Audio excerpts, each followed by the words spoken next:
రేపటి పౌరులను అందించే ఆ తల్లి, ఆ మహిళ ఎంత ఆరోగ్యంగా ఉంటే అంత చక్కటి పిల్లలను ఆమె అందించగలుగుతది. అంటే చక్కటి సంస్కారాన్ని వాళ్ళకి అందించగలుగుతదనమాట. సో, అందుకే ప్రతి మహిళ కూడా, ఇంట్లో ఉన్న ప్రతి మహిళ కూడా శారీరక పరంగా ఆరోగ్యంగా ఉండాలి. మానసిక పరంగా ఆరోగ్యంగా ఉండాలి. ఆత్మ పరంగా కూడా ఆమె ఆరోగ్యంగా ఉండగలిగిన నాడే, ఆమె తన పిల్లలను కూడా అంత బలంగా, అంత బలమైన శక్తిలాగా ఆమె పెంచగలుగుతదనమాట.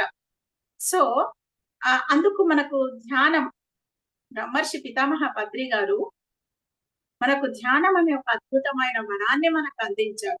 ఎప్పుడో 2500 సంవత్సరాల క్రితం గౌతమ బుద్ధుడు ఈ ఆనాపానసతి ధ్యానాన్ని కనుగొని ప్రపంచానికి అందించారు. కానీ ఆనాడు గౌతమ బుద్ధుడు అంతగా విస్తృతంగా మహిళలకు అందించలేకపోయాడు. ఆనాటి పరిస్థితుల వల్ల